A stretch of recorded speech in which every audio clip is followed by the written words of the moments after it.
Welcome, gentle people. We have the PL515 foldable drone in a box. We're going to look at it, judge it, and decide whether or not we're going to condemn. No, I mean, we're going to go over its features and see what it can do and give some comments along the way and not be too harsh on it. Because it's a nice looking drone. We'll just see what it can offer. So the box itself says smartphone control, 2 gigahertz remote control, FPV transmission, trajectory flight, stream video to phone. There's the picture of the front of the box. Nice. And there's a message on the back, etc. All right, time to open the box. I'm expecting a case. That's really nice. No, I'm kidding. Well, let's see what it's like. All right, the drone is in here. First, the case. It's an okay synthetic material. It's got that fabric-y look. Inside the case, we have the drone,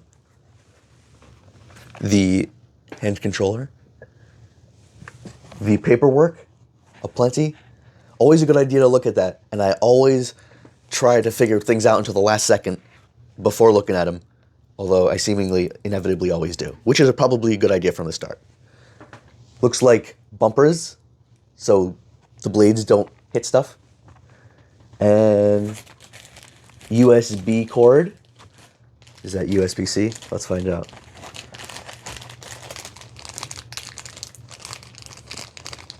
It is USB-C. Always good to see. And what looks like extra propellers, a small screwdriver, some screws. All right. So, what shall we look at first? Oh, and a battery, all tucked there in the middle. There seems to be another battery that's already plugged somewhat into the drone. So, here's the drone. It's about the size of my hand, because I've got pretty small hands. I'm dainty. I like the color. The arms fold out like this. And they kind of bump into place. And here's the drone with its arms open.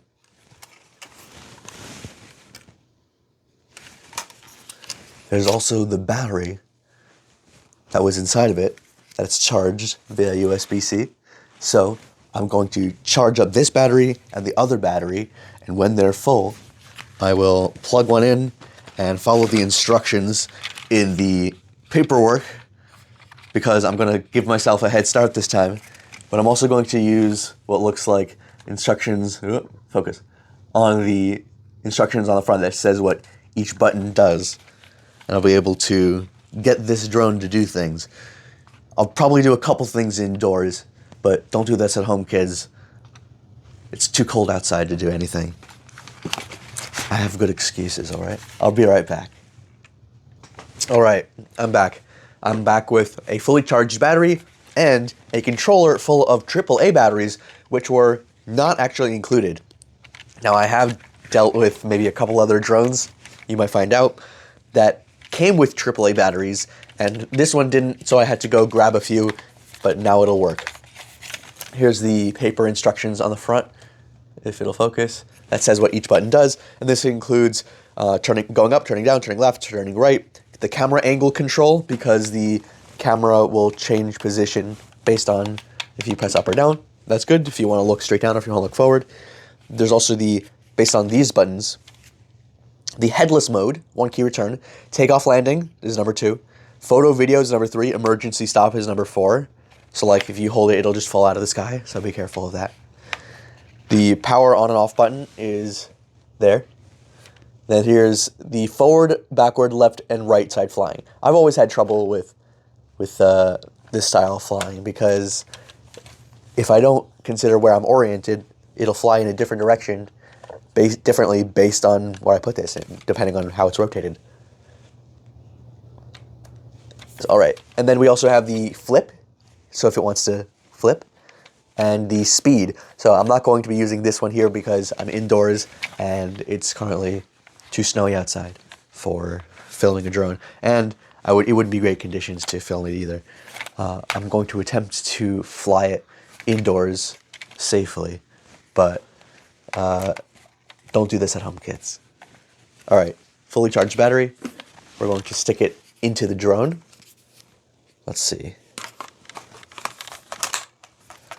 And from what I understand, which I mean is not too much in general, just holding this button will turn that on. The camera activated, and we got a whole bunch of glowing blue and red lights. I like how the lights are on the bottom of the arms there, so you can see it from when you're directly underneath it. And there's plenty of lights on the top, back, front. I like to see it. And there's also that camera module there, which has a little plastic film in front. So let's do ourselves a solid. Pull that right off. Nice. All right. We can try to connect the remote to it. I think that did it. So we could probably change the camera angle. Yeah, look at that. It's changing the angle, see? Wait, can you see the camera? Up, up, up, up. Up, up, up. Down, down, down, down, down, down, down, down. All right. Not super smooth. And I don't love that it beeps each time, but I'll put up with that. Now, we probably have to calibrate it. I should read the instructions. I left the instructions on the floor. All right, I'll read those and I'll get right back to getting this in the air. Okay, I've read enough of it that I want to get started, and if I need to read more, perhaps I'll read more later. So I've opened up the remote so that this thing is sticking out, and I have the app that I downloaded from scanning the inside of the instruction manual. So this is where the video will show, and the pictures, if I choose to take any. Now, it's sticking in there, but because of the case I have, it's just barely in there. And I feel like if I shake it too much, it'll just fall right out. Like it doesn't have a great grip strength. I won't risk it too much. All right, click to enter. And we can see, or I can see, and I'll show you in a second, the actual live feed from this. So if I hold this in front of me, there I am. It gets kind of close up. Okay, so the camera quality itself is, let's see. It is HD. It's okay. It's actually fairly clear. There's a bit of graininess in there. And it's not super high light in here, but okay, so I'm getting a lot of blurring, obviously. So if we move it too quickly, you get a lot of smoothing, right? But the camera quality itself is not too bad. And we can do an inception there. All right. Let's get out of there. Let's see if we can fly it. Because on the controller itself here, I can record. I'm not going to record any video right now. But if I were up in the air, I could record down. But I don't know how easy it'll be to actually fly this thing. So that's up to your skill level. Don't do anything based on my skill level of flying this drone. I assure you, I will not be caught again. I mean, at all. All right, so what we're going to do next is attach the bumpers to the arms. Inside the case, there are little plastic bumpers that just go right in these slots here. Oops, dropped one. Right in these slots here on the ends of the wings. It slots in easily enough. I'm going to have to push a bit by putting these down. There we go. Nice and tight. This clicks right in here. If I can get it in. There we go. It can be kind of an awkward fit sometimes. Put that one in. I do appreciate that these pieces are, whoop, that went in further than I thought. That means I'll need to push in the rest of them further because they didn't go in as far the first time. Unless maybe I'm wrong, and this is different on these legs. This is confusing. I think it might go all the way in this time.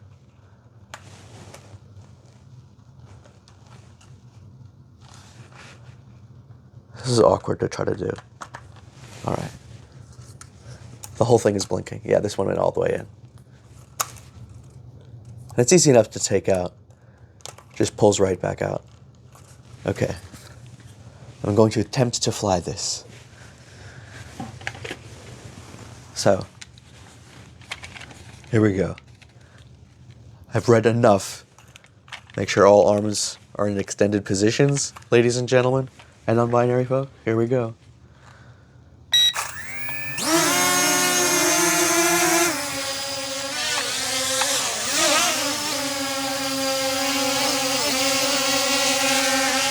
Whoa.